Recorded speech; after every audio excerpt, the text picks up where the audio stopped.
What's happening, guys? Back with another video. I wanted to talk a bit about the upcoming heavyweight fight that's taking place over in the States between Robert Helenius and Gerald Washington. Now, this is a fight that caught my eye, and it's one I'm thoroughly looking forward to. It's one of them heavyweight fights where neither guy really has a lot to lose.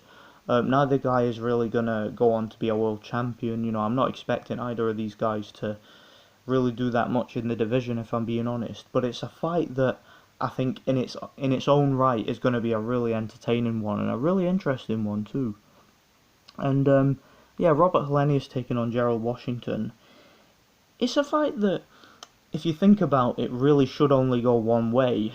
But if you followed the careers of both of these guys, you'll know that there's an element of unpredictability about this fight. And the reason why I say that is because Robert Helenius, despite being the better fighter of the two, despite having the vastly more accomplished amateur background, despite being the bigger puncher, and just overall being the better fighter and the guy who you expect to win the fight pretty comfortably, he's a guy who has had so many problems and so many issues outside of the ring which have hindered his career and made his career extremely frustrating and unpredictable. Like, I remember when this guy first turned pro, I was actually a fan of his earlier in his career when he was an undefeated prospect, and I always thought that Robert Helenius had the talent to be a heavyweight champion one day.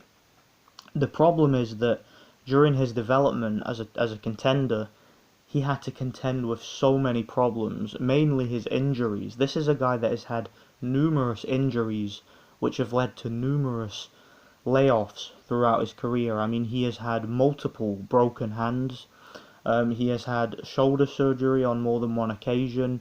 When he fought Derek Chisora, for example, which was probably his most famous fight, he ended up undergoing shoulder surgery after that fight, which had him out of the ring for a full year. And then when he came back after his year layoff, he had a couple of fights. He beat Sherman Williams, then he fought Michael Sprott. And in the Michael Sprott fight, and this was shocking, he actually broke not one but two of his hands in that fight. And I remember seeing photographs afterwards online of Robert Helenius' hands, and he was out of the ring for another 2 years after that.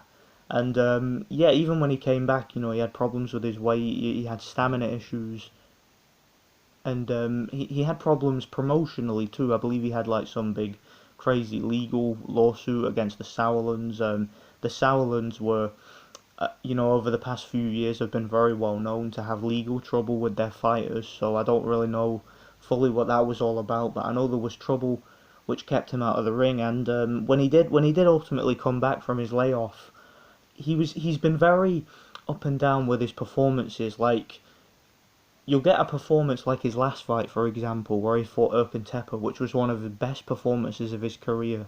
Showed up in pretty good shape, boxed very good, and won by a brutal knockout in the 8th round after winning the fight clearly. That was a very good performance, probably his best performance of his career.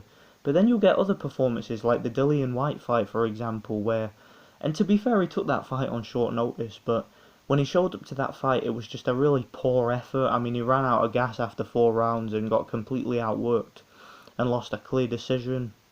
He also was brutally knocked out. He was by Johann Duhaupas, who is only really a fringe contender. So if you're getting knocked out by guys like Johann Duhaupas and you're losing to guys like Dillian Whyte in the fashion he did, it's safe to say that you're not really a consistent fighter. So this is a fight, to me, with knowing all that about Helenius, it's a fight I wouldn't be at all surprised if he wasn't in shape. I wouldn't be at all surprised if he had some sort of injury. Wouldn't be at all surprised if he has a tough fight. I wouldn't be at all surprised if he loses. Now, does that mean I'm picking Gerald Washington to win? No. Gerald Washington is an extremely limited fighter. He's a fighter who has pretty poor defense. He gets hit, doesn't have a great chin. He was absolutely obliterated in 2 rounds by Adam Karnatsky. I watched that fight live.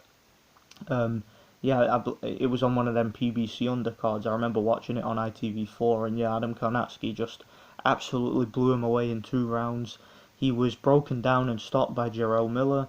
that was a competitive fight while it lasted, but Jerome Miller was just too strong and too powerful for him. He walked him down and broke him down. And he was also, obviously, as you guys probably already know, he was stopped in 4 by Deontay Wilder. He was winning that fight before he got stopped, but again, Wilder's pressure just got the better of him. And yeah, it was a premature stoppage, but I do think the stoppage was pretty much inevitable. So yeah, he's a fighter, Gerald Washington. He's a pretty poor fighter. He's not really that tough. He doesn't have a great chin, but he is fairly athletic. He can punch. He does show up in pretty good shape. His boxing ability is not the worst. It's not great, but it's not the worst. I mean, he did outbox Deontay Wilder, and he was in spots outboxing Jerome Miller. But it's just he's the type of fighter who, if you put any pressure on him at all, you can stop him. He's kind of like David Price or Seth Mitchell. One of these guys who look the part physically, but as soon as you put the pressure on them and test their gas tank and their chin and their stamina and their durability, they're not difficult to stop. So I am picking Helenius to win the fight by stoppage, but I just think it's the type of fight where Gerald Washington, if Helenius has problems, like if he's injured, Gerald Washington could pull an upset, but I'm expecting it to be a fun fight, an explosive fight, but I'm picking Robert to win the fight, probably by a mid-round stoppage, but it's an interesting one. It's one I'm thoroughly looking forward to. I'll definitely watch this fight. If I don't get to watch it live, I'll just watch it on YouTube afterwards, but I'm looking forward to it, man, so yeah, let me know what you guys think about this one anyway. Pretty interesting heavyweight fight, ain't it? So, yeah, thanks for watching. God bless.